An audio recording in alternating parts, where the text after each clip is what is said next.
All right, let's get it. Ladies and gentlemen, welcome to the Bullpen.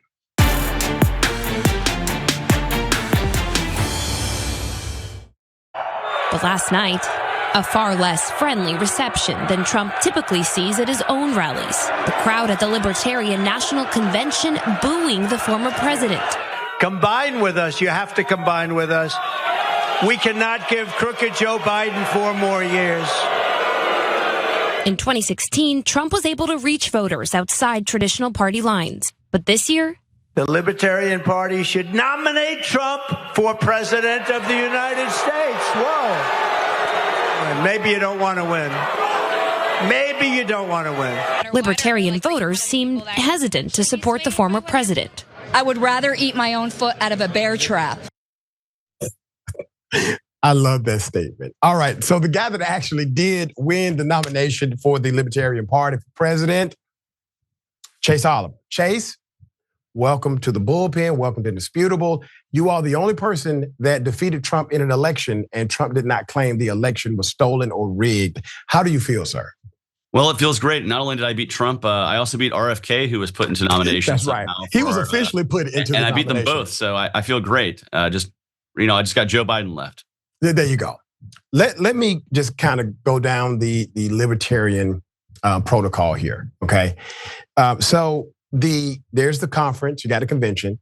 Trump is a speaker. To my understanding, even when he said people should vote for him, which you assume he's qualified somehow to even receive votes, he wasn't qualified to receive votes because they did not go through the protocol. Is that correct?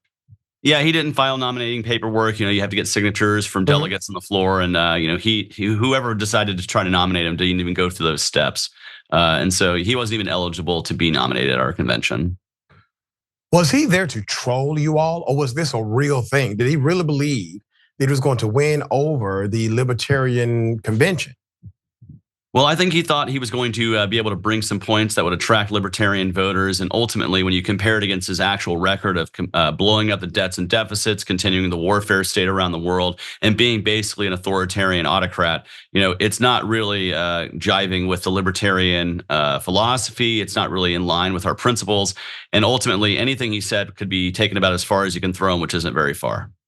I got to say this, Chase. I actually appreciate your soul, dear brother. I don't appreciate all your politics, but I appreciate some of it. You and I have agreed on things like war, etc. But the Libertarian Party, I find it always interesting. There's this commonality with progressives and libertarians at some points. But here's the reality: you all do not gaslight. If you believe something, you believe something. You believe it authentically, and that is an authentic place. You go to a Libertarian convention, you're in an authentic place. You may not like everything that's said. You may not agree with everybody, but everybody believes in what they are saying. And that is a refreshing thing in politics. And so you get the master grifter. Who the hell set this up? Like, how did this happen that he was there to deliver this speech in the first place? Well, I'm not sure exactly the process that happened, but our party leadership had reached out to all the candidates who were running for president to see who wanted to come here and speak to our convention. And I guess Trump took them up on that offer. I'm not exactly sure who contacted who first or how that went about, but he did end up on our stage. And you're right, when you compare myself to Donald Trump, the authenticity of my campaign really shines through. And I think a lot of voters are really looking for that because their politics, they just feel like they don't have anybody who speaks the truth, even if it's a truth they don't want to hear all the time. And so I'm hoping voters out there can find something very attractive about having an authentic voice, a principled voice, even if they don't agree with everything 100% of the time. At least we're not, at least we're not coming at you from a place of falsehoods and a place of trying to lie. You were dubbed by Rolling Stone as the most influential libertarian in America, and that's a heavy title, right? So now we have this election. I mean, Chase, we're basically screwed either way, brother. I don't know exactly how this will end up, but I'm positive that there is no real positive in this. The Libertarian Party has worked hard for many years to gain ballot access. It's a very difficult process. You have to maintain it. Do you have ballot access enough in enough states? Is it congruent to every state and every jurisdiction? How does that work for the Libertarian Party? Yeah, so right now we're on the ballot. Currently, qualified in about 40 states, and we're working through ballot access to get on the rest. There are a couple of states where there's real challenges to get on the ballot, but in nearly every state across the nation, voters can either select us on the ballot or we'll be a certified write-in candidate for those couple of states where we're not on the ballot. And I'm hoping this election you're right, we're kind of in a bad place either way. And I'm hoping this is the election for enough voters to take the chance, to take the risk, to dare to do something different, because otherwise we're just continuing down the same path, lower and lower quality of candidates and less authenticity out of the Republicans and Democrats. And that just furthers the polarization. I think it's time for a new path forward. And I'm hoping voters can see a millennial face who's trying to put that forward. I think one of the great dysfunctions of America is a two-party system anyway. That two-party system creates an easy opportunity for corporations to just buy both sides of the coin. And when you have a true multi-party system, that becomes much more difficult. You have a lot of authenticity in a multi-party system rather than this two-party dynamic that we have today. What's your message to, let's say, a conservative? A conservative, they don't really like Trump. They like some of his policies, not all of them, but they do not like the tone he has set for America. What would your message be to that conservative? Well, I think the tone we put forward in my campaign is one of aspiration, one of what America can be better in a true way when we embrace the ideals of individual freedom, individual liberty for each person to live in peace.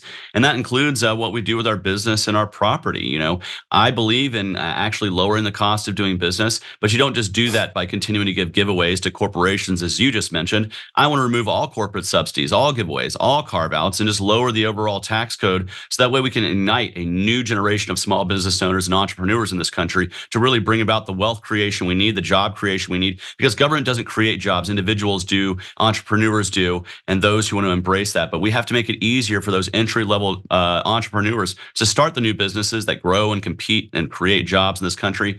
And I would hope that conservatives who are actually economic conservatives would see that as an attractive thing, as well as an absolute two-way support. You know, we're somebody who defends gun rights a heck of a lot better than Donald Trump does. I did a heck of a lot better than Herschel Walker did, frankly, in my Senate race. And that's because I'm a responsible gun owner who knows what it means to actually use one, as opposed to the Republicans.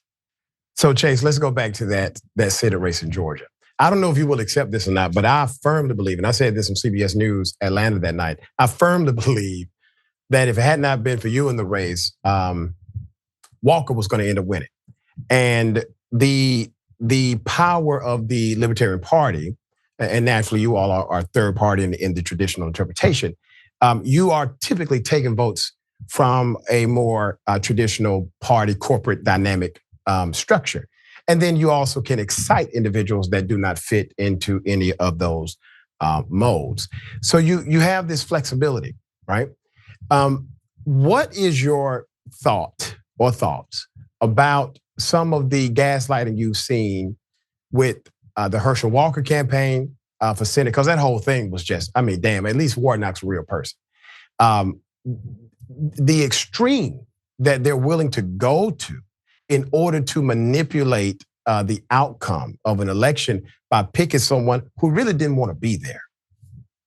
Yeah, I think right now what we're seeing is a two-party system that is broken. And frankly, when I look at my opponents, both Donald Trump, Joe Biden, and frankly, even RFK, I see people who are politicians of the last generation. And frankly, to me, it looks like they don't want to be there really either. I'm somebody who wants to speak to, voters who are ready for something different, voters who are ready for something that is not the usual, the usual business that comes out of Washington, D.C., nor the reactionary, terrible authoritarianism that Donald Trump offers himself.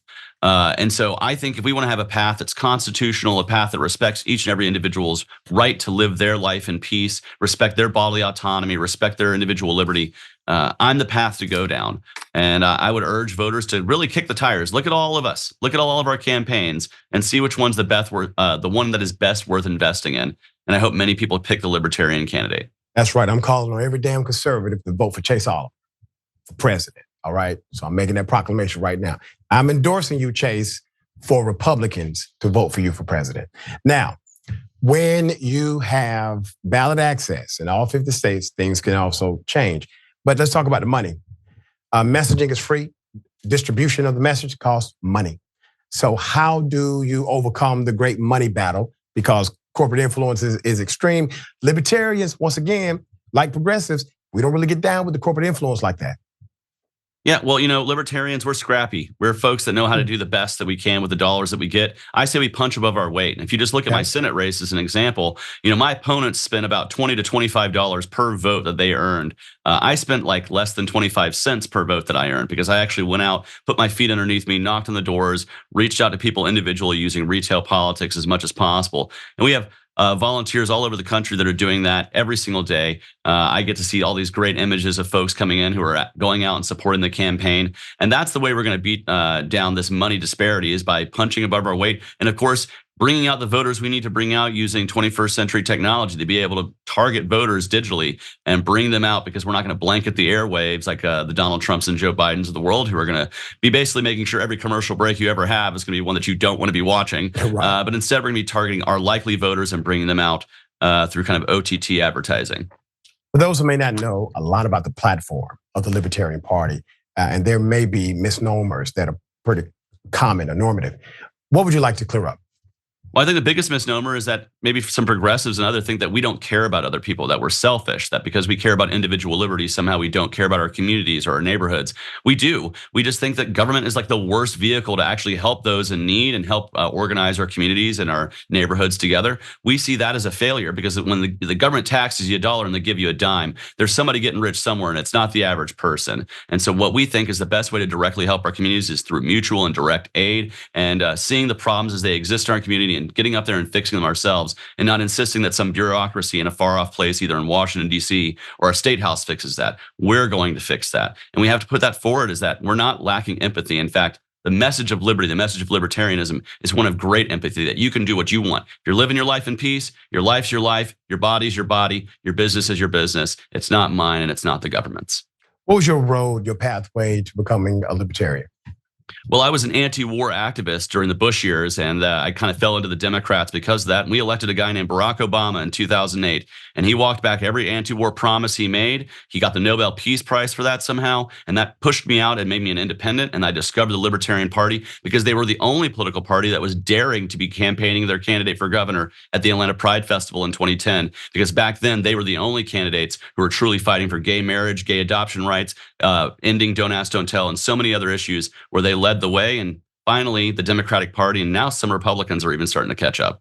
Yeah, well said. Chase, I appreciate you being on the show. Thank you for your continued advocacy, regardless of political affiliation. There are issues that I believe, dear brother, you're just right on, all right? That's just the bottom line. Some stuff we disagree with, but many things we actually do agree on. I appreciate your time today. Thank you so much. Thank you.